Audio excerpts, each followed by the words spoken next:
kalahok dito sa Talentado kamusta naman yung...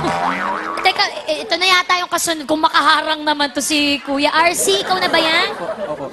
Ayan, magandang gabi sa'yo. Halika dito. Ano naman itong dala-dala mo at ang laki-laki? Para saan yan? Adboard po. Ito yung gagamitin mo siguro. Balita ko, magaling ka daw magpaikot eh. Paano ba yan ginagawa?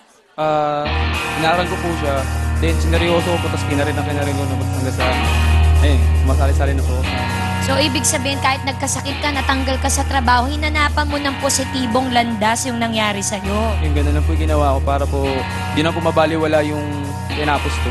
O, tama yan. Tsaka sayang naman yung nagkatigdas ka ng at lahat. Wala pang kinahinatnan. Oo. Pero ito, matindi pa sa bakuna, itong advice na ibibigay ko sa'yo, ha? Basta pag gumagano ng kurtina, huwag kang titigil, tuloy-tuloy lang ang laban natin at sasagipin ka ni Kuya kung sakaling may magana. Okay?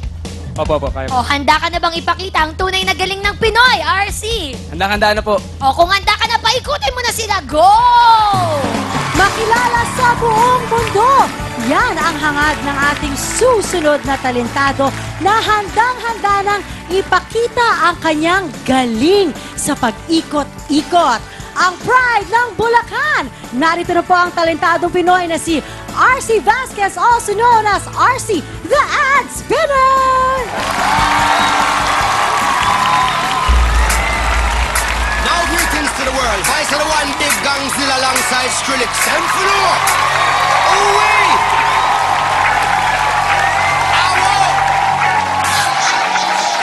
We must up the place, turn up the place and make them all have fun. How we ablaze the fire, make it fun then. We must up the place, turn up the place and make some sound, boy run. And we will end your week just like a Sunday. We must up the place, turn up the place and make them all have fun. Skrillex ablaze the fire, make it fun then. We must up the place, turn up the place and make some sound, boy run. And we will end your week just like a Sunday.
Salamat. Saan mo natutunan naman yan?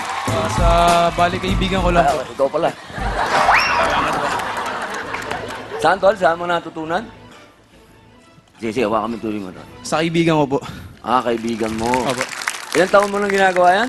Bali 6 years na po. 6 na taon. Opo. Eto, saan mo ginagamit to? Sa kalsada? Opo, sa mga street lights po, sa mga stoplight po, doon po, para attraction po sa mga taong dumadaan. Para kung mapapansin po ako. Anong nakasulat dyan? Yung RC o mga produkto? Mga products po, mga ganun, mga... Yung gustong magpa-advertise. Magpa-advertise po. Pinahanga mo ko. Tuesday, sino ba ang kasama nitong Mr. Paikot-ikot na ito? Pogi, dito si RC. Siyempre, kasama niya yung nagpatibok ng kanyang puso, ang kanyang may bahay.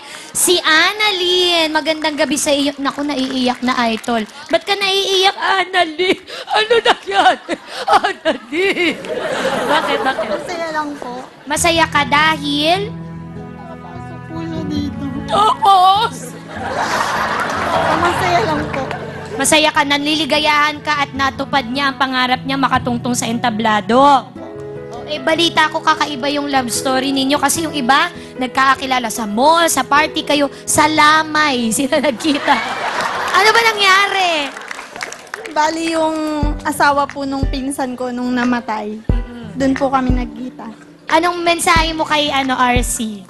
Manalo matalo, ikaw pa rin yung panalo para sa amin. Salamat. Mahal na mahal kita, I love you. Love you too. Napakasarap marinig nun, Tol. Opo, nakakawala po ng pagod. Oo. Nakakakilig. Nakakawala ka daw ng pagod.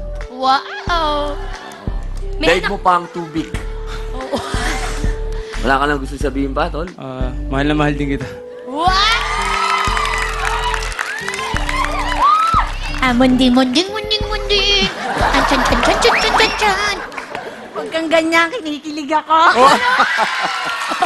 Huwag na natin tipirin, halikan mo na. O, kiss daw, punta ka na doon. Ayan na. Ayan na!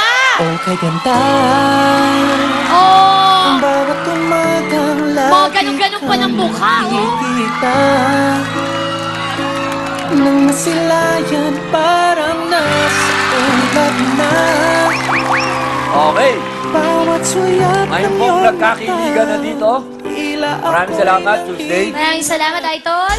Kailangan naman po natin marinig ang hatol ng ating mga talent scouts. Mariel?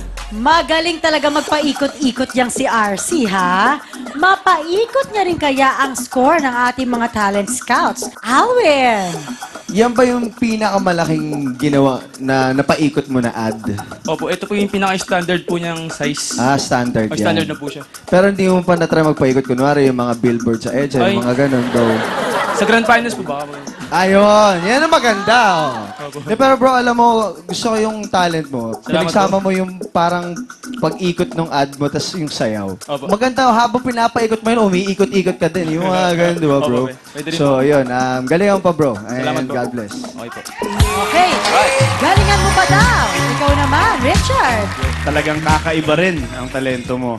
Nagustuhan ko yung tema mo na Rasta dahil okay yung music, tapos pati yung suot mo, pati yung signboard mo, lahat Opo. tugma sa team. Pati yung misis mo, nakasarasta na rin. Opo. Kaya Influential na rin po. okay yung buong look nung performance mo, pati Salamat yung po. skill mo, talagang hasang-hasana. Salamat po. Good luck Salamat. sa'yo. Maraming salamat po. Wow! Ngayon po, sa ating mga mahal na jury, alam ko nakita nating lahat yung pagkahulog ng sign habang siya'y sumasayaw. Sana ang hiling ko, wag natin siyang husgahan sa pangyayari na yon dahil nangyayari naman talaga yon. Ang sana, ang tingnan natin na ito, ginagamit niya sa paghahanap buhay, itong talent niya. Isang bagay na dapat nating ituring na kayamanan. Maraming salamat. Alright, good luck sa'yo! Huwag na huwag kayong bibitiw dahil level up na talent ang hatid namin sa aming pagbabalik. Ito ang original at 100% gawang Pinoy. Ang pinananabikang talent show ng bayan ang... Talentadong Pinoy!